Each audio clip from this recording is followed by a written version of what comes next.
Welcome, listeners, to www.ironradio.org, the website and podcast for all things strength sports and sports nutrition. With your hosts, Lonnie Lowry. Remember, Phil is like a gnarled old oak tree held together with scar tissue and bone spurs. Rob Fortney. And I'm telling you, the pain that I would suffer was beyond excruciating. And Phil Stevens. Just do it, Rob. You'll kill all those nerves. Thanks for listening. Hey listeners, just a quick message before the episode begins. If you volunteer to participate in our coffee invention taste test and focus group project, please be sure to get your completed evaluation forms to the Iron Radio intern, Kayla, as soon as possible. I've asked Kayla to pass along the list of anyone who takes a picture of their evaluation sheet and sends it to her so I can offer a little reward and thank you for your effort. We've been fortunate that this invention has actually won a few awards, but we need your feedback in order to move forward with the patent and a preliminary release of the product through gyms and coffee shops. Thanks. Welcome, Iron Radio listeners. This is Lonnie Lowry. I'm an exercise physiologist, and I'm a sports nutritionist, and a former competitive bodybuilder. And this is Phil Stevens. I run Strength Guild in Topeka, Kansas. I'm also a powerlifter, and as of last weekend, I am a Highland Games athlete again. So, woo! Yeah. Nice. Very nice. This is Dr. Mike Nelson, owner of Extreme Human Performance, creator of the Flex Diet Cert, faculty member at the Carrick Institute, and down in South Padre, kiteboarding, trying to jump 20 feet, but I got 19.6 a couple days ago, so getting close. Wow. How do you know that, Mike? Yeah, I was going to say, how do you measure that? I'm one of those weird engineers. I have a little device on my board that'll measure GPS, jump height, and length. Oh, okay.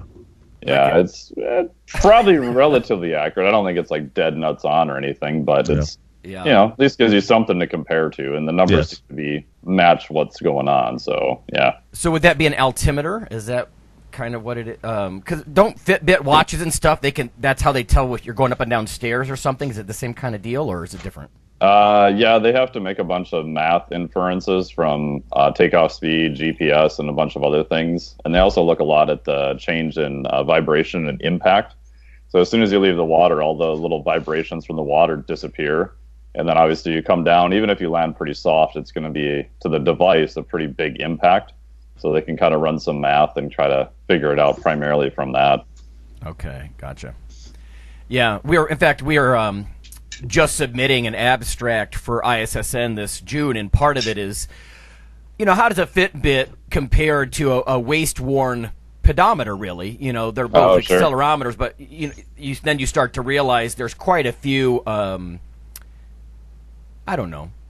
estimations they make in, like, what is a step? If it's not on your waist, you wave your arms, is that a step? And then how do they figure that out? And you kind of, there's lots of, you engineers, you're giving us a number, one of the old tests on the early Fitbits I do is stand in place and move your arms back and forth and see if it counts that.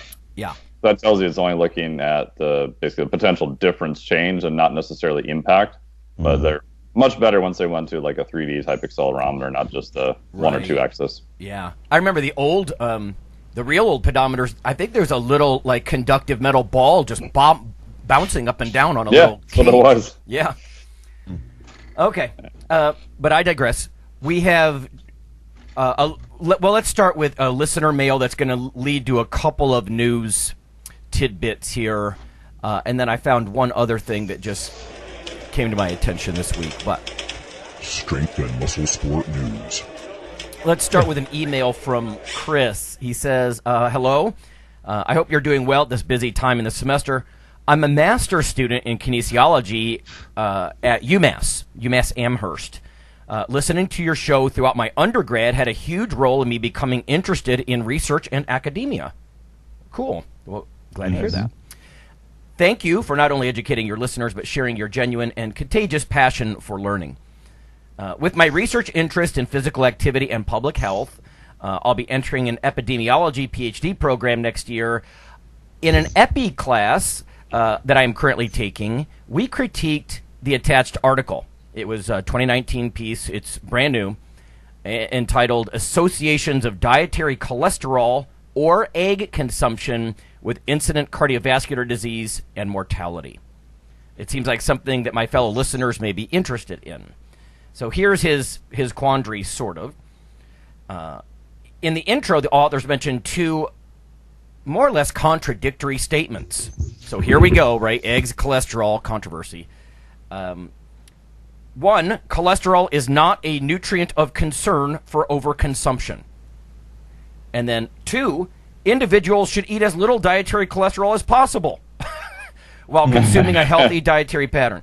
So, yeah, even within an article, it looks like they're contradicting themselves. And Chris, I think you know this, but this is a long history of back and forth with are eggs bad, or even is total cholesterol or even LDL cholesterol entirely bad.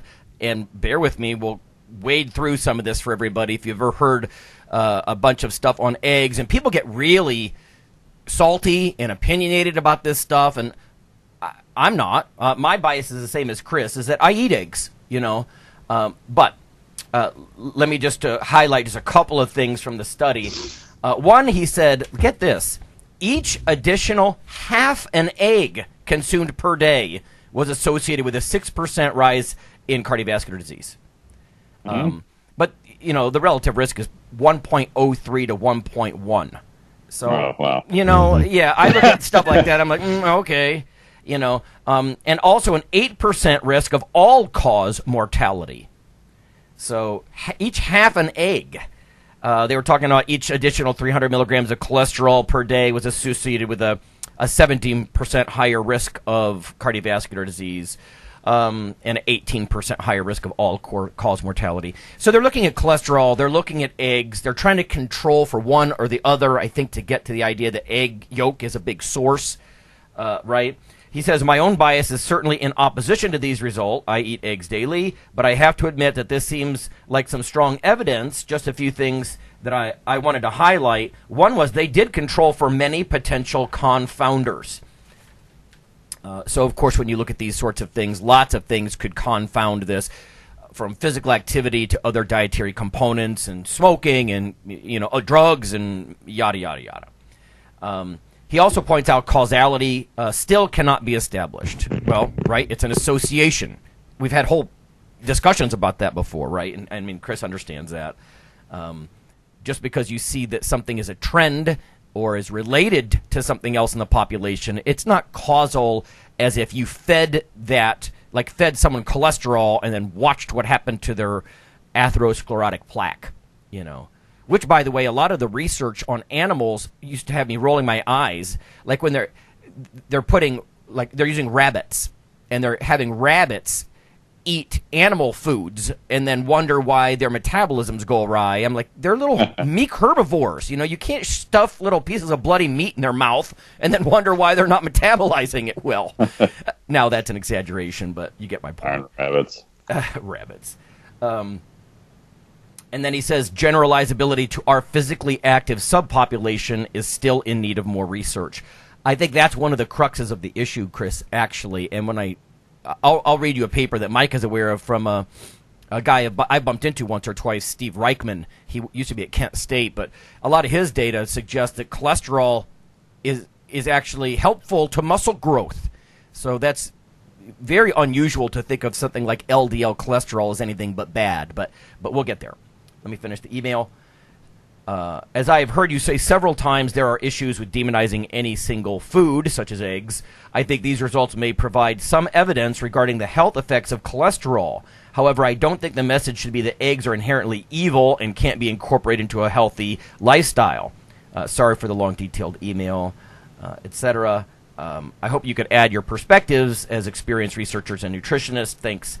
Best regards, Chris. All right, Chris, here we go. So, first of all, noted what you said. I mean, I don't think anybody's going to completely dismiss that there are people who have a dim view of dietary cholesterol, right? And that eggs are a rich source of dietary cholesterol. I happen to be looking at a paper recently, and this directly speaks to what you're talking about. It's from Kwang, Kuang, Kuang, and colleagues in the the journal Cholesterol just last year. It was entitled "The Impact of Egg Nutrient Composition and Its Consumption on Cholesterol Homeostasis." So I'm just going to read you a couple of quotes from this. It says, "As a source of essential nutrients, eggs have been used worldwide to support nutritional needs of human societies. On the other hand, they contain a significant amount of cholesterol, a lipid molecule that has been associated with the development of cardiovascular disease." Now, some of the quotes I'm just going to pull out of this paper you might find interesting here. By the way, this was done in a collaboration between the Department of Nutrition at University of Tennessee, Knoxville, and a Chinese university. But here we go. With increasing evidence of weak correlation, the American Heart Association eliminated the restriction of egg consumption in 2002 and the dietary restriction of cholesterol for healthy populations in 2013. So they no longer warn against it. Furthermore, the U.S. Dietary Guidelines Advisory Committee also eliminated this restriction from the latest version of the dietary guidelines in 2015. And again, no longer a concern about dietary cholesterol. And again, that's very different, right? You're even going to talk to nurses and dietitians who say, watch your fat and cholesterol intake. Well, should we? It's more controversial than you might think. Here's partly why. In some of the mechanistic portion of this paper, they say nearly 75% of serum cholesterol, right, blood cholesterol, in humans is derived from cholesterol biosynthesis. In other words, it's coming from your liver, while only 25% is derived from your diet. About 850 milligrams of cholesterol is synthesized by an average 70-kilogram adult per day. So that's not a big person, 154-pound person. If the person consumes 400 milligrams per day of cholesterol from the diet and absorbs 60% of it, that means only 22% of cholesterol handled in the body comes from the diet. And then they go on to, again, suggest that a lot of this is your body's going to make it, right? And if you eat more, your body makes less. It's almost like a thermostat in your home, right? If I bring a really hot object into my house, enough to warm the house, my thermostat is not going to keep cranking out heat on overdrive. It's the same, sort of feedback loop. Anyway, it says, with increasing evidence, the American Heart Association eliminated restriction of egg consumption in 2002 and dietary cholesterol in 2013. Eventually, in 2015, the dietary guidelines also eliminated this restriction. However, comparing other types of diets, such as Mediterranean diets, the Western diet in the USA contains many more risk factors for heart disease than dietary cholesterol itself. Therefore, the adverse effects of dietary cholesterol may be overshadowed by other risk factors. And that's just one. But let me bring up a couple of other things. Well, when I was in Dublin recently with some students, we were hanging out a little bit with Maria Luz Fernandez. She's an egg research. Now, she's funded by, the Egg Board, so take that for what it's worth. But she's also had influence in the sports nutrition-related industry. She was one of the advisors for Cass Forsyth, for example. Big brain in the sports nutrition world, of course. This is from University of Connecticut, UConn Today, 2017. Research study shows eggs decrease bad cholesterol, but increase the good cholesterol. And again, this is from Maria Luz Fernandez's group. Once maligned for raising plasma cholesterol levels, eggs are gaining favor as an inexpensive dietary source of protein, antioxidants, vitamins, and minerals, and are now considered a safe addition to the healthy diet. And they talk about a PhD candidate there. But I think a lot of her work, and again, I heard Maria talk about this herself in Dublin, but was that there are other things in eggs, antioxidants like lutein and zeaxanthin, even different proteins or particle size. There are different other things going on in blood lipoproteins, right? And eggs, in some aspects, look like they're favorable. So, again, just sort of pointing that it's hard to tease out. But that headline was interesting. And then here's the one, Chris, for our population that I think is, very curious and population specific. This is from Texas A&M, Education and Human Development publication here. Bad cholesterol, not as bad as people think, study shows. The so-called bad cholesterol, quote unquote, or low-density lipoprotein, commonly called LDL, may not be so bad after all, shows a Texas A&M University study. It casts new light on this cholesterol debate. Steve Reichman, a researcher in the Department of Health and Kinesiology, says the study reveals that LDL is not the evil Darth Vader of health that it has made out to be in recent years, and that new attitudes need to be adopted in regards to the substance. His work, with help from colleagues from the University of Pittsburgh, Kent State University, there it is, John Hopkins Weight Management Center, and the Northern Ontario School of Medicine, was published in the Journal of Gerontology. Essentially, Reichman and his colleagues examined 52 adults in their 60s. They were in good health. They weren't specifically physically active. None of them were participating in a training program per se, but the study showed that after fairly vigorous workouts, participants who had gained the most muscle mass also had the highest levels of LDL, or bad cholesterol. A very unexpected result, and one that surprised us. And then a quote from Dr. Reichman. It shows that you do need a certain amount of LDL to gain more muscle mass. There's no doubt that you need both LDL and HDL. And the truth is, cholesterol is good. You simply can't remove all the quote-unquote bad cholesterol from your body without serious problems occurring. I've also seen papers that I'm not going to quote here, and these aren't peer-reviewed, but they are university publications about real studies. But I've also seen papers about mood, things like aggression and mood and all kinds of things they're relating to serum cholesterol. So I don't know. I don't know what the take-home message is, really, Chris, is that maybe it's controversial. I think you can make a good argument that all eating is a stressor of some sort, to some extent on the body, inflammatory processes, or, it's almost back to that old adage, the more you live, the faster you will die, kind of thing. And that doesn't always mean hard liquor and cigars. That could mean just, eating more. I even once wrote a late article for T-Nation called High Stakes. It was sort of a pun, and it was about all the, the back and forth about what big eats are going to do to you. If you want to be a tyrannosaur, you might not live as long, that kind of thing. So I hope that paints some picture for that. But the idea that cholesterol is not necessarily bad, this 2011 piece from Texas A&M I thought was very interesting. And I actually had a grad student who his master's work involved some of Steve Reichman's work as well, like kind of a spin-off from it. So, Mike, any thoughts about the egg thing? You've been around, you've seen this. Yeah, it's the same thing where people want and unfortunately media is the worst at doing this. You want a simple headline, and then the more sort of inflammatory you can make it, the more eyeballs you get on the page. So they kind of look for those type of studies that, will get people to stop and be like, oh, what's this? I thought eggs were good. Now they're bad. Oh, no. Right. It's confusing. As we all know, it's not as simple as good or bad, but that's kind of the simplicity that people want to put it in without a context. Yeah. Yep.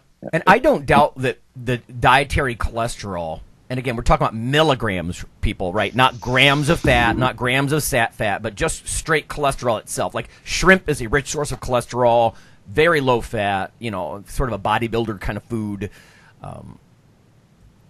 But nobody is saying that cholesterol has zero impact on your blood cholesterol, but it's not much. And again, all those government authorities have said, listen, let's not demonize this. And I like some of the commentary too about there are a lot of other things that happen in the American diet, the Western diet, that probably overshadow dietary cholesterol as a big concern, or eggs, for example.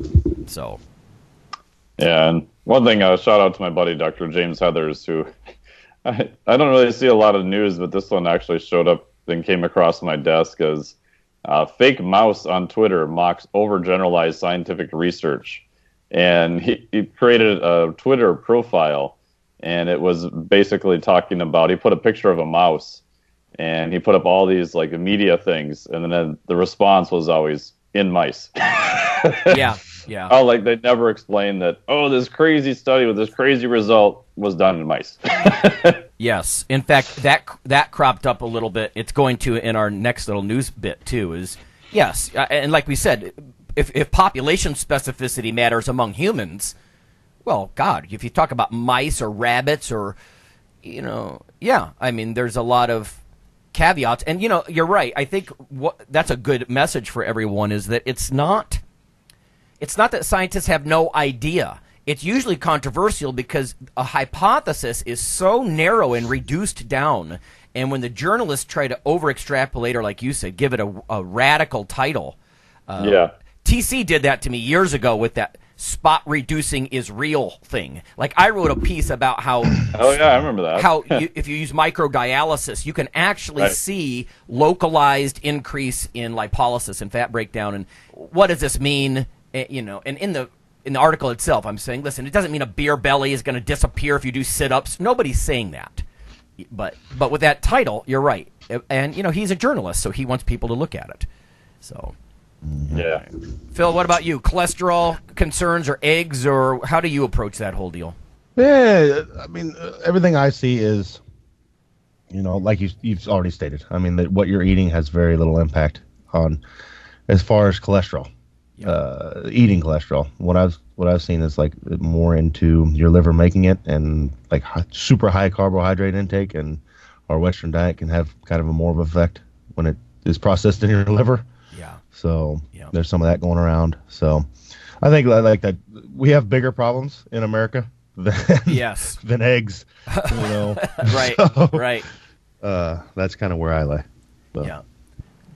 Was it Jim Wendler? I think he was kind of railing against all these like specific issues and the micromanagement. It was years ago, and he was just kind of in his usual way, just swearing and bad mouthing it, and and well, and then you got guys like Louis Simmons that's like eat as much cholesterol as you can because cholesterol turns into testosterone, and it's right.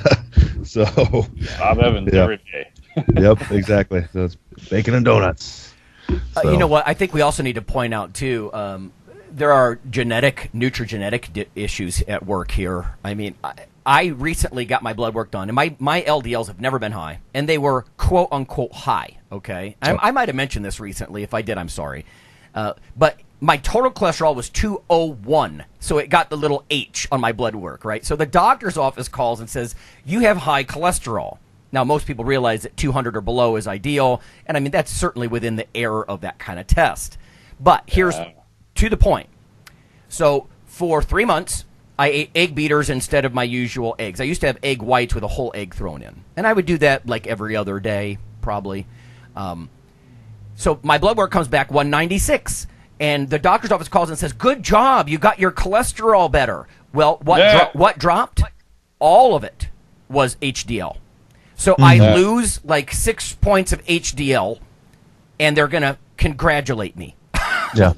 Because honestly, that's one of the risks of some of these doctors' office people, too. They're almost practicing medicine. I'm like, whoa, careful there, Einstein, Yeah. All they're doing is looking for that little H. That's right. That's all they understand. And it went away, and that made them happy. I'm like, what about the lipid profile? I mean, forget particle size or different proteins that are expressed on the lipoprotein packages, or all these other like antioxidants and stuff like Maria would talk about. So, yeah, there's a lot to it.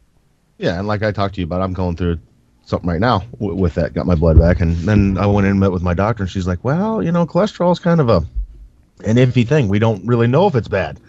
And now they've got new tests where it's like she has people come in that are essentially high cholesterol, but they do another test to see if it's actually, I'm going to use this in layman terms, but like calcifying.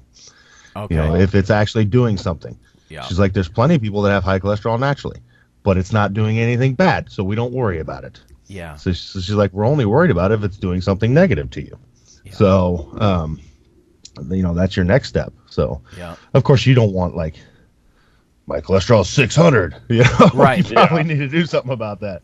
But you don't want blood like motor oil. But I mean, it is a nutrient. It's a non-essential nutrient. Your body needs that for production of any number of things: vitamin D, sex hormones, right?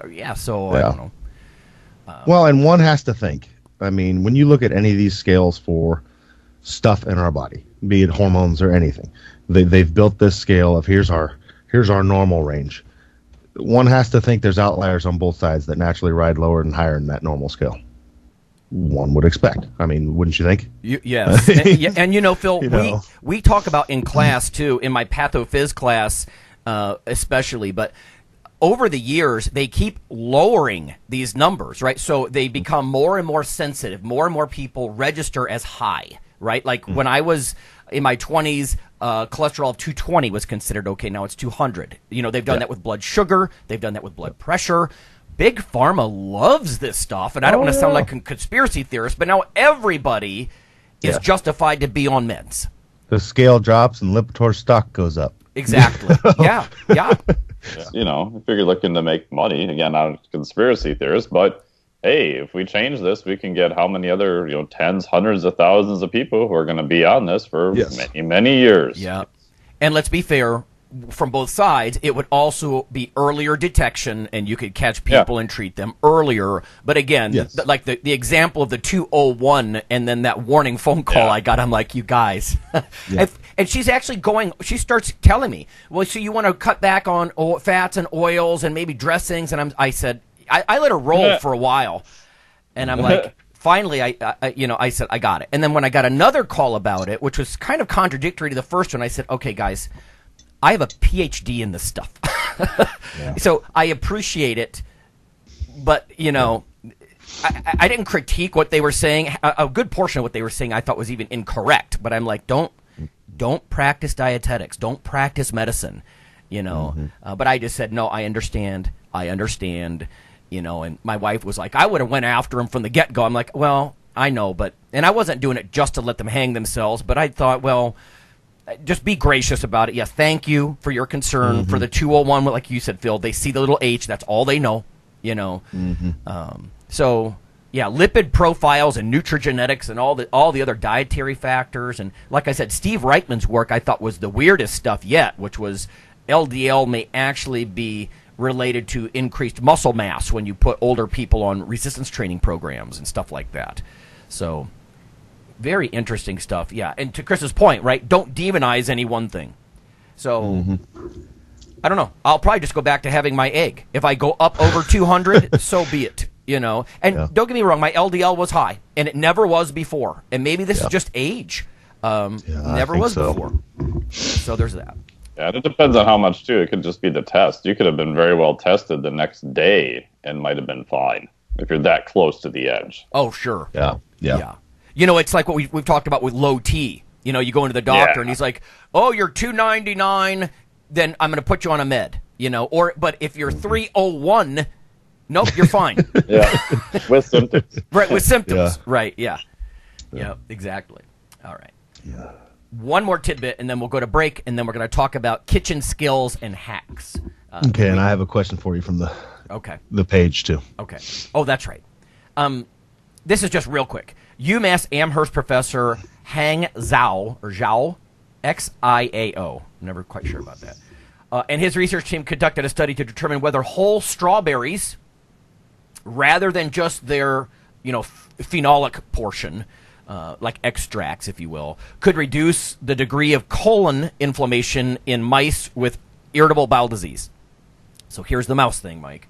But anyway, indeed, the mice that got the whole strawberry powder exhibited fewer symptoms of IBD. Specifically, mice with irritable bowel who consumed the equivalent of 3/4 of a cup of strawberries per day. So that's not that much, not even the size of your fist, of strawberries per day, significantly suppressed IBD symptoms such as weight loss and bloody diarrhea. And then, of course, it says plans are underway to validate it in people. But I thought that was an interesting one. I don't have the actual journal. This is a real little blur, but if people are interested, UMass Amherst, Hang Zhao. And again, a lot of our listeners are women. Women tend to have more IBD than men. Certainly, it's not, only women that get irritable bowel, but I thought that's very interesting, right? That whole strawberries, because sometimes the whole food approach is better. That's another controversy, right? Standardized extract of the quote-unquote active ingredient versus the whole food source. Sometimes it's one, sometimes it's the other as far as the better effect. But with strawberries, and it's seasonal. Strawberries are, all berries are coming into season. So if you have irritable bowel problems, pain, diarrhea, stuff like that, weight loss, strawberries may help. You might want to consider. All right, Phil, I'm sorry. So what do you got? Yeah, so David Friars has a question for Lonnie. Is it best to take fish oil in divided doses, i.e. 3 caps in the morning, 3 caps in the evening, or 6 in one go, or is there no real difference? I would suggest probably not a big difference. There are some things like certain vitamins or minerals I might take in divided doses. With fish oils, probably not. I'll give you an example, too. I mean, very high soluble fiber intake will interfere with fat digestion and absorption a little. So sometimes I wonder, should I take all my fish oils when I have my oatmeal or oat bran hot cereal in the morning? I still do because of convenience, because otherwise I'm not going to remember. I don't want to walk around with a little pill reminder container in my pocket all the time. Some people do. I would say it doesn't have that much of an impact. So I would take them in regardless of what else was in that meal, probably.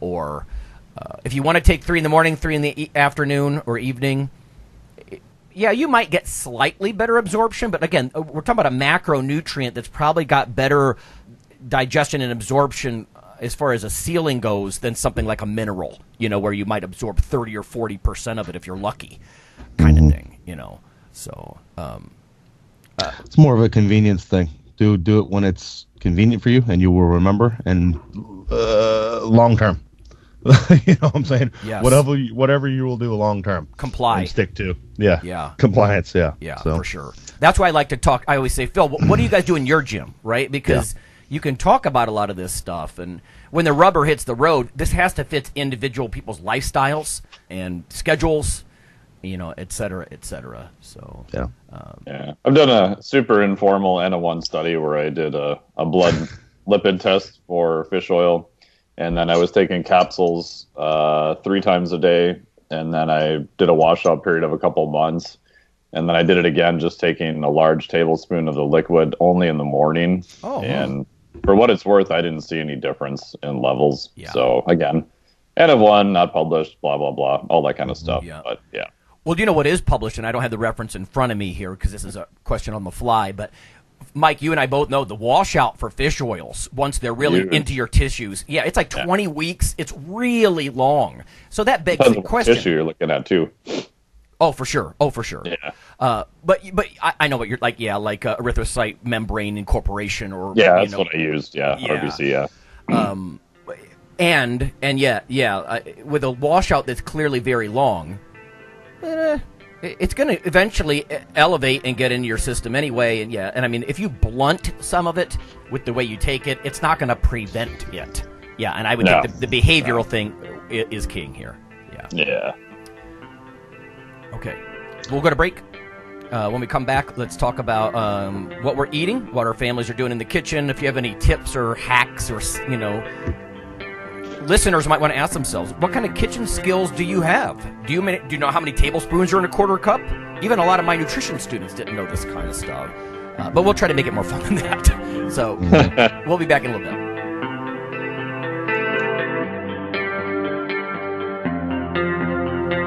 Hey listeners, this is Dr. Lonnie Lowry. If you've ever had anyone critique you on your protein intake as part of your weightlifting lifestyle, oh, you poor meathead, all that extra protein is going to rot your kidneys or weaken your bones or dehydrate you or give you gout or who knows what. There is a book available. You could simply Google CRC Press and Lowry. And what I've done is reach out to experts all over the world and create a book, a single compendium that you can hold up and say, this is why I consume extra protein. This can be very valuable when you're being quote-unquote educated by various professionals on the topic. There's an enormous amount of literature in this book on the safety, the effectiveness, how protein works in cells, the history of protein and weight trainers, much more. So again, please check out CRC Press and Protein and Lowry. You can just Google that. And I do, full disclosure, I do make a small single-digit royalty on the book. But that's not why I did it. I did it so we can all have something, our particular population, to both defend what we do and to inform our nutrition and our eating. Thanks.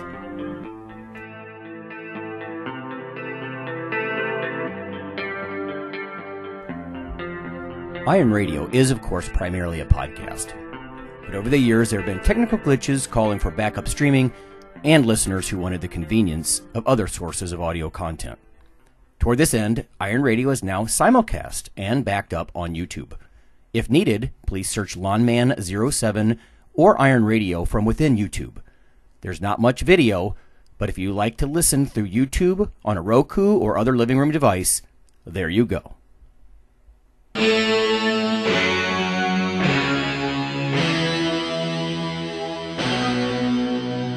Like your weekly fix of Iron Radio?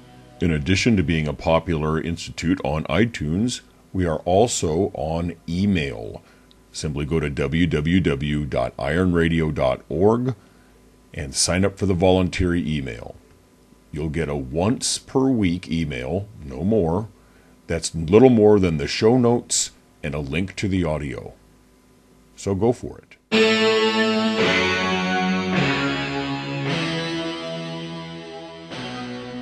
All right, everyone, we're back. We were a little remiss with the news. Phil competed, and Phil, maybe tell us how it went. Yeah, so I hadn't even touched. Well, I tried to practice about 2 months ago, and I took like 6 throws with the weight for distance and a couple with stone, and my shoulder lit up.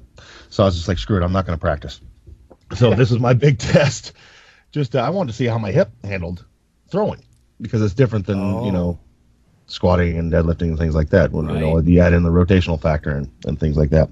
Anyways, hip held up fine, but I did better than I expected. I threw some of the ones I expected to suck on. I did. That's where you get me moving. You get me doing in circles, and I figured I'd just suck because I hadn't practiced them. Okay. But then I did real well. Like on sheath, I ended up pissing off some guys because I hadn't done this in 5 years. So a lot of the guys I didn't even know. And I had no clue where to start. Normally on sheath, they like ask where you want to start. And because I hadn't touched one in 5 years, I had no clue. So I started the lowest, started like 18 feet, and ended up breaking a field record by 2 feet. The old field record was 30 feet, and I ended up going 32 and cleared that by like 1.5 feet. Oh man! So called it there, but yeah, I ended up going 32 feet on sheath, and so people were like, "What the hell? They shouldn't allow people that can deadlift 700 pounds to even come out here." Right? So, you dick. But yeah, I had a good time. I had no negative effects besides my shoulder hurting the next day, but during competition it didn't hurt. Hip held up fine. I mean, like I said, I was horrible on the events I figured I would be, but as the day went on, I got better at them, just because. Well, Phil, can you explain the sheath then to everybody? Yeah, basically it's a pitchfork, and it's supposed to mimic a pitchfork and like a bale of hay. So it's the only event in the Scottish Highland Games that's not actually Scottish. It arrives from like a fair event in Ireland. So you throw this bag of hay or whatever they stuff in there for height, so over a pole. So your back is towards the pole, and you toss it over your shoulder, and it goes for height. Okay. So ended up throwing that, like I said, 32 feet, and cleared that by a good 1.5 feet. So nice. And then I ended up just stopping there. I had 3 more throws, but I was like, man, we got a lot of events left, and I'm the only one standing out here still. So yeah. So I mean, and I had already cleared the record by 2 feet, but after the fact, I found out that the current record this year in Masters is 32.6. So I wish I had taken a couple shots at that, but I didn't know that. Nice. So that's fun. But yeah. So I had a good time. It was. I'm gonna do some more. And oddly enough, I found out the next day I started rolling my shoulder with a lacrosse ball, and I hit a spot that was really sore, stayed there, and then all my pain went away, like automatically. So I don't know what's going on the shoulder, but I'm gonna have that looked at some more. I battled with this pain, then I just found that out. I was like, oh wow, found out something new. So yeah, look for me to do some more Highland Games. So long head of the bicep you're on, possibly. No, it's clear back in almost towards the halfway down my scapula, so it's way back. Oh, interesting. So in the back. So yeah, that's pure Mike Nelson right there. Like these tender spots and trigger spots and neurology. Oh, yeah. Fun stuff. So did the weather help, Phil? 'Cause you mentioned... it's beautiful. we couldn't ask for a better day. It was like 70 degrees and sunny and with some wind. So, I mean, I ended up getting sunburnt, but no, it was a good day. Otherwise, you would have done better. Probably, you probably would have done better on the rotational type things. Weren't you banking on the bad weather? Not raining on us. It was supposed to rain Saturday, and it ended up not raining. So that kind of threw. I was hoping for that to aid me. Right. Yeah. Right. Yep. But it didn't. And like I said, no. I mean, I still threw my hammers. I was up near 100 foot without practicing hammers. Yeah, it was fun. It was a good time being back out there. And for listeners who have never done it, just go do a Highland Games. I mean, they have a way for you to enter in as an athlete that's never done it, and they help you and teach you how to do it. And it's one of those sports that, more so than even like powerlifting, weightlifting, you're a thrower once you're out there. It's like you're part of the family, and they help take care of you, and it's a good time. So even if you've never practiced at all, huh? Yeah. Oh, yeah. They have a way. So you enter in the novice, and they kind of teach you as you go. Oh, that's great. And you'll fall around and look like an asshole like with everybody else that's in the novice class. So I like that. But yeah, so that's cool. Yeah, talk about low barrier to entry. No training at all. Right. Yeah. Just come try it. Yeah. No, they feed you. So generally they always feed you and give you drinks and stuff like this. So it's good. Yeah. So very nice. That's the kind of participation trophy that I can get behind. Exactly. Beer. So. And like usual, we said the morning, you gather up in the morning and then everybody takes a shot of scotch. So before you start the game, you're taking a shot of scotch at 9 a.m. Oh, that's hardcore. So good stuff. Yeah, it's a good time. All right. Well, let's get to the topic of the day. I just have a couple of questions for you guys. Mike, let's start with you. You're always doing creative stuff, but I want to try to emphasize kitchen skills or any little hacks you do, or maybe what you've been eating lately. Sometimes it's a good place to start, because I know I just throw this stuff at you guys, but any thoughts from you about the Nelson household lately that people might benefit from? Yeah, so lately we've been in South Padre, Texas here, so if I look at my nutrition the last week compared to normal, it's what most people would say is pretty atrocious. But at the same time, I'm also been a lot more active too. So I've been kiteboarding for 2 to 3 hours a day. Usually get up, do some meditation, do a slight run on the beach. Went to the gym yesterday. So I know that in the past from doing this, I can kind of get away with stuff for a little while. But we went to the store the other day, and we tend to buy more fruits and vegetables that you can find in this area. So like when I make a veggie shake, I'll actually throw a cactus into it, which you can't really find in Minnesota. No. But, yeah. Word of warning, though, they don't take all the little prickers off them when they put them in the store shelf. So if you just go to grab one, it will stab you, because I figured that out 2 years ago. I thought, I'm sure they removed them all. No, I should have looked. I was an idiot. So, so we actually, since we drove down here, we actually took our blender with us. So we brought that with, so that's helpful with that. But more when we're at home, the other thing, like I'd say over the last year that was like under $35 that made a huge difference was just a small rice cooker off of Amazon. It has metal on the inside, so nothing too crazy with that. And I didn't get one for years because I'm like, how hard is cooking rice? It's not hard. But the thing that I didn't realize was I kept overboiling it because I couldn't get the size right or anything else. And I felt like I just had to watch it. Yep. And I found that subconsciously I never made it then. So with the rice cooker, you just put the rice in, you put water in.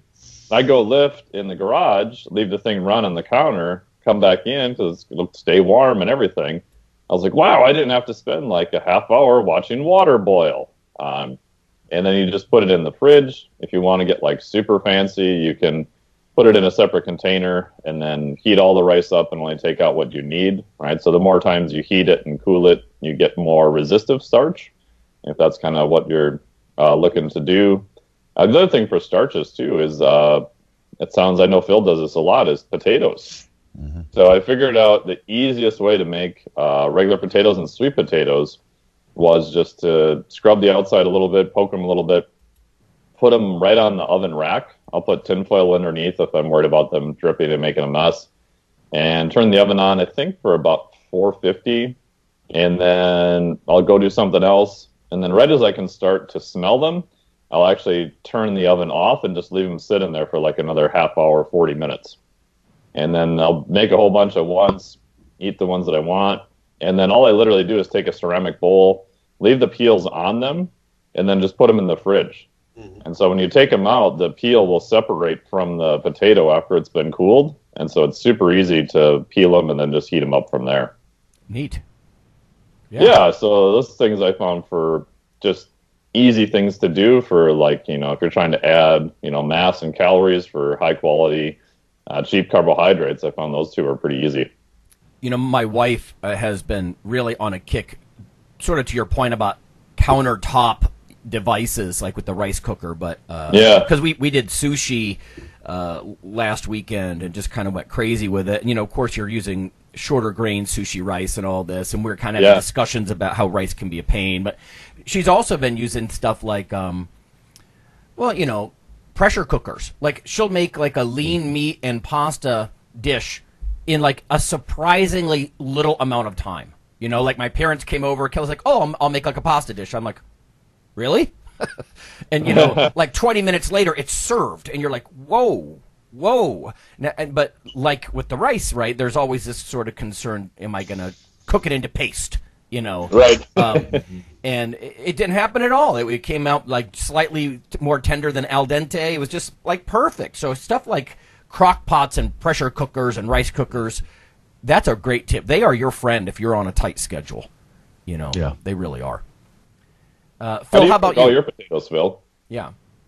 It depends. I mean, I'll do it like that, or a fast way is like Lonnie just talked about with pressure cooker. If you throw potatoes in there, man, they're done in no time.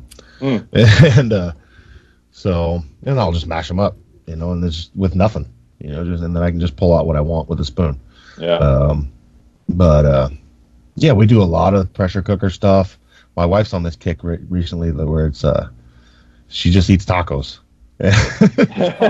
Meaning you get a little tortilla and put whatever we have in it, some vegetables and some kind of meat, and she's good to go.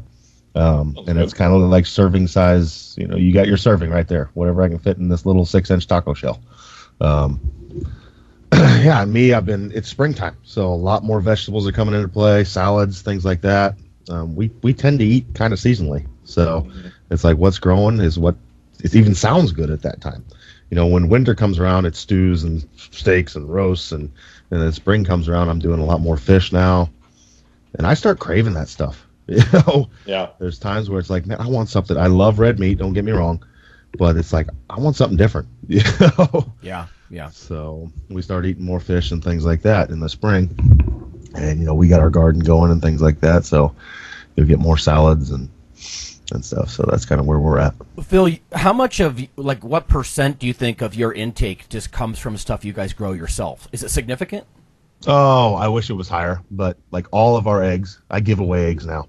So we get so many eggs, and then right now not much because the garden's just going in the ground. Yeah. But I mean, once that gets going, we'll have like most of our vegetables, and now we're raising our own livestock, so that'll start kicking off this year.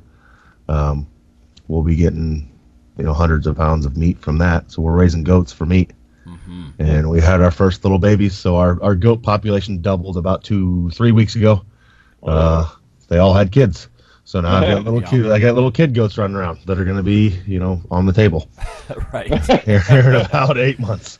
Yep. So interesting. So we're trying to get it more and more. I mean, honestly, if I could get it up to like 50%, that'd be amazing. Yeah. So, but I do a lot of barter too. So I've got a member at the gym that trades me whole chickens for gym membership, things like that. So a lot of our stuff is farm raised. That's cool. Yeah, as a supplement, right, to your income. And even like our milk is from a local lady that has like 7 cows, and we go pick up our milk every weekend and things like that. So that's cool. Yeah, the seasonal thing this time of year, I always think about berries. I even tweet about it. Like, go buy fresh berries, put them on a cookie sheet, flash freeze them. It's not going to hurt them. Yeah. And then I have these giant blueberries and strawberries year round because they're in freezer bags, in my freezer. this is a great time of year to go do it. I almost feel like I'm doing a public service announcement because, I mean, there's so many good things about berries. When I was in England, every single person that were sitting around those tables and, those Harry Potter-looking kind of dining halls, it was for a conference at Oxford, and everybody was talking about, oh, me too, I eat berries almost daily. Oh, me too. I mean, it's one of those things where I look at it almost like taking a dietary supplement of some kind. It's just so good for you. And now is the time. Buy them and freeze them. Get them nice and big. Yeah. Another thing for the rice cooker that I've been doing lately is oats. You can cook up a massive amount of oats and then just keep it cooked. And then reheat. And, you can use a rice cooker for that. So I've been doing oats again. And then, like Lonnie said, berries. So it's like oats and berries quite often. So that's a favorite. I'll do that as a snack before I go to bed. Sure. Yes. So. Yep. Mike, you had mentioned doing, the freezer trick. I first picked that up. I was giving a little talk with Pete Lemon up in Toronto, and I started looking at this stuff. Like if you freeze bread, it will lower the glycemic index, right, by altering the starch composition and, making it more resistant and that kind of stuff. And I've only seen that with bread, though. You said you've seen that with potatoes and rice as well? Is that what you're saying? Yeah, I believe it was potatoes and rice, and I believe it was the amount of times it was heated and cooled. So the more you heat it and cool it, the more resistant starch that you actually get from it. Gotcha. Another thing that it's sort of a joke in my house, but I thought I would share, is I laugh with my wife, but I call 350 degrees Fahrenheit universal temperature. Almost anything that you want to bake. If you don't know how to bake something, put your oven on 350, preheat it. You're probably going to get pretty close. Yeah, that's true. That's true. Unless you want to brown it like Mike was just talking about a little bit, or do a trick like with the potatoes or something. But 350 is like universal. Go look if you don't believe me. Go look at ingredients. Go look at recipe books. You'd be like, I'll be damned. Like 70% of the time, Lowry is right. It's 350, 350, 350. That's true. But if you don't know where to begin, but you want to make your own stuff, if you have no kitchen skills at all, in today's world, you better get some, right? Because here's us ripping on Big Pharma, but Big Food is the same way. They want to make everything, so much of the market is moving toward pre-made, prefab, instant. And if you want to get back to as close to the farm as you can, sort of like what Phil was just talking about, bake your own stuff, man. Boil and bake. Another thing we've been doing that's helped immensely is I think everybody gets caught up in cooking the same thing over and over and over again. So about 2 months ago, we decided we're going to sit down every Saturday or Sunday and pick out. It's easy now. You can go online and look for recipes. So we pick out 4 new recipes a week, and that's what we shop off of. We'll go, and usually what I'll do is I know what we have in the freezer. I know what we have in the fridge as far as meat and vegetables and stuff like that. So I'll pick out new recipes based on that, and it's just something new. It's nice. It gives us 4 days a week. We're trying something totally new, and then what ends up happening is you end up, hey, we really like that one, keep it. Right. Yeah. So your repertoire starts growing. So like we have this carnitas recipe that's just amazing that we do that now once every few weeks and that came from that. So, and it's just really simple. It's amazing how much some of the, we'll call it so-called ethnic foods, are just amazing. Like I love Asian food and Spanish food and things like that. It's so many flavors. And generally, the more authentic they are, the more healthy they are. They're simple. There's not a lot to them. It's not a lot of sauces and things like that. It's a few spices, some vegetables. They're not overladen with like thick sauces unless you start going French cuisine. So it's simple and pretty healthy for you. It's meat and veggies, and then like with Spanish or Mexican food, it's like a little taco shell, a little tiny tortilla. But it's a good call. I mean, 20 minutes looking around online for some recipe ideas. We do something very similar. We do it twice a week though, but we come up with 2 things, and that's how we stumbled across like. Sort of to your guys' point about, in other conversation, but like fish tacos, we're like, hey, that was really good. We're going to do that more. Exactly. and that kind of stuff. But yeah, so might do like Mexican one day this week, or Japanese, or some other ethnic, if you will, food. Yeah. You're right. That's a great place to start, and then you stumble into that. And then the other days of the week, it's either leftovers or utility eating, because let's face it, our listenership, we know how to do utility eating. Yes. Even if you did that once a week, try one new thing a week. Like you've talked about that before. Buy one new thing that you've never had at the store. Oh, yeah. Over time, man, that adds up. So yeah. A different fruit. Yeah, a different fruit this week, a different vegetable. I like those 1 pound frozen bags of vegetables because they come in different mixes. You can get, like an Asian blend, or you can get like a California blend, and just make them disappear by the end of the week. And almost by definition, right, your diet quality is now higher. Yeah, I do that with clients online. I tell them to play what I call the grocery game. Go to your grocery store, not, place that actually sells like fresh, whole food.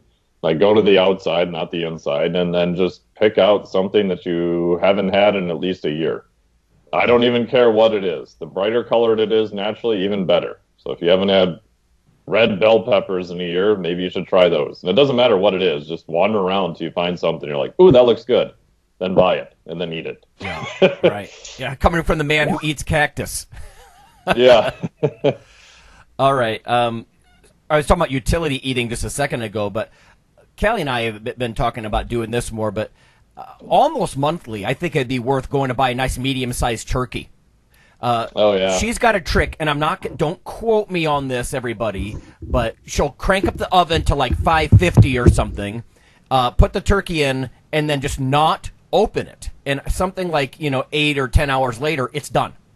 Like, you crank it all the way up, and you walk away. You turn off the oven and walk away with the turkey in there. I would have everybody just go browse that. Don't quote me on that and say, Lowry made me sick. No, I didn't. You got sick from under eating cooked turkey. Right. But she's done that multiple times, and talk about, like, set it and forget it. And it depends on the size of the turkey and that sort of thing. But basically, you heat up the oven way above my universal temperature of 350. Yeah.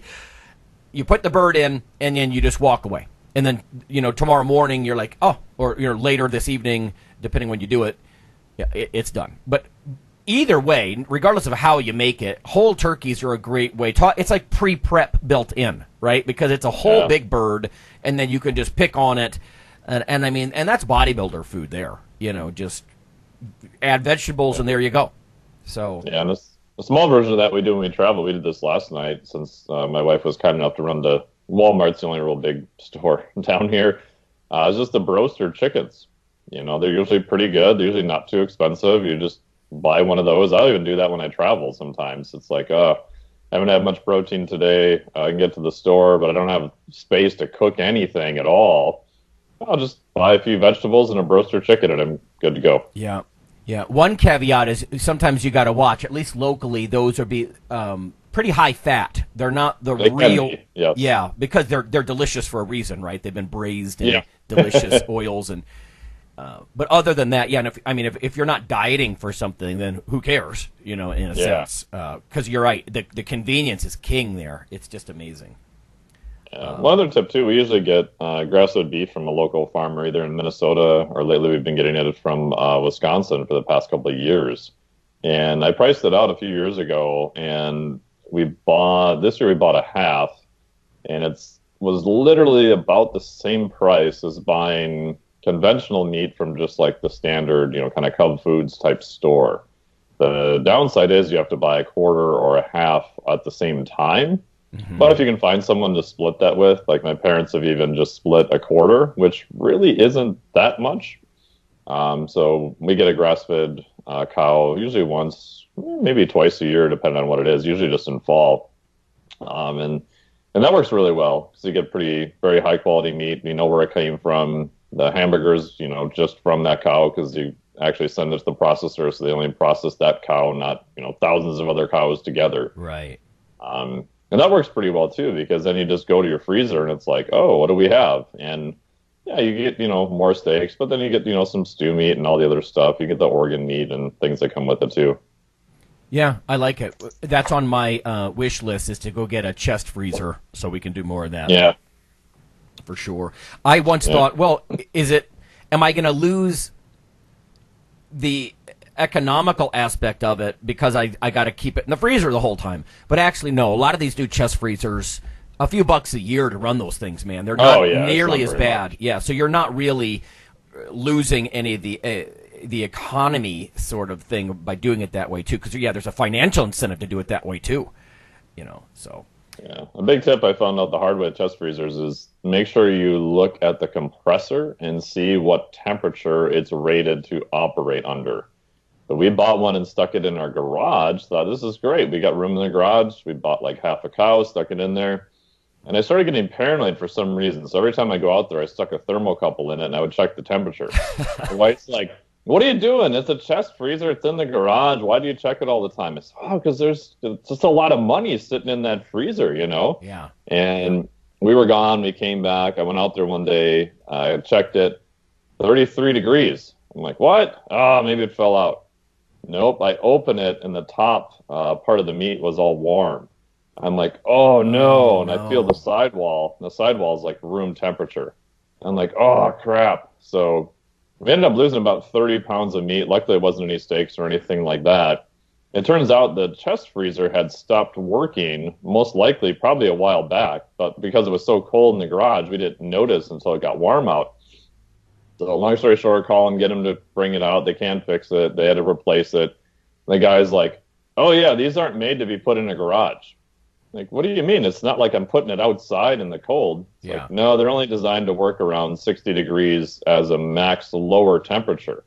I'm like, you got to be kidding me. So, yeah, I found out there's a difference on the compressors and how they're made now. So that's good advice. Make sure you watch out for that. Yeah. That reminds me of lab freezers. You know how, like, if you have a cryo freezer in your lab, it'll actually notify your phone if it drops or if it goes above a certain temperature. You're like, oh, my God, all my samples. Oh, yeah. Yeah. I've known of more than one researcher where that's happened. We had that when I was at the University of Minnesota once. And we had to try to transfer them to another freezer, and, it's a nightmare. I once had dozens of CLA samples from my dissertation. And the freezer went belly up, and the lab tech was notified, right? Because again, unlike you, not everybody has the ability to monitor like that, but those lab ones do. And I'm like, and he's like, by the time I got there, it was open. He had everything sitting out. It was all thawed. I'm like, oh my God. Anyway, that's a tangent, but one last kitchen hack or tidbit for everybody, for me at least, is. Salmon patties. If you don't go buy fish oils and you need a relatively inexpensive way to get omega-3s, I always tell college students this, but if you just buy canned salmon, bone it as desired, but mash it up basically with some egg whites and some crackers and pan fry it like cooking spray. They're delicious. They're fast. You get tons of protein and omega-3s, and that's the kind of stuff that I can't say is very pervasive in the food supply. So if you don't go get fish oil supplements, or you don't like salmon fillets as much, because that's another food you got to be real careful not to overcook, but salmon patties, it's just a real low skill, mush it up, make patties like a burger patty almost, but with the salmon and the egg white and the cracker, put it in a pan, and you're just really loading up on the omega-3s and the quality protein. So that's one of my favorites too. A trick on salmon, too, is look for something called a Keta salmon, Keta. I know, like in Minnesota, the Midwest Target used to sell them, like a big slab of the fish already in the frozen section. It's kind of like considered poor man salmon, I guess you could say. Okay. But most of the time it is wild caught, and it is pretty high in omega-3. I don't think it tastes too bad. We used to just put foil on the grill and then grill it that way, and it's actually pretty good. And the price is usually not too bad either compared to, sockeye or king salmon or other versions of salmon that you might find. So people can look for that. Good tip. Okay. Well, I know Phil had to jet, so I guess we'll just sign off for him, everyone. Next week, we plan to have a powerlifter guest, so that's why we did some nutrition stuff this week. Again, the pendulum swings. That's pretty intentional. So we'll catch up next time. See you.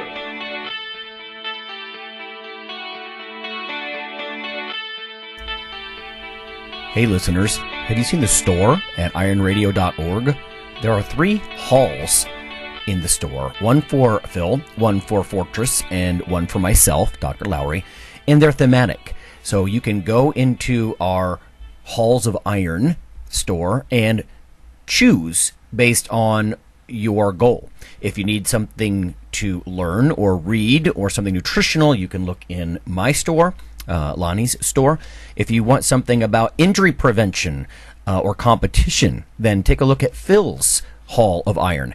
And if you want something about motivation or daily training, Fortress's Hall has what you're looking for. There are some fun, heroic descriptors as you browse through the stores. We try to make it a little more fun than the average boring online store. And whether you're a novice lifter or someone more experienced, you can take heart that you're not wasting your time. The things that we put in each Hall of Iron are actually based on our own recommendations. Protein powders that we know to be good, knee sleeves, wraps of some kind, things that Fortress uses in his own training. The stuff you see, you know is good. This way you don't waste time. So check out the Iron Radio store at ironradio.org and let us know what you think on the forums, and certainly you can request products and we will screen them before they go in. So thanks for listening.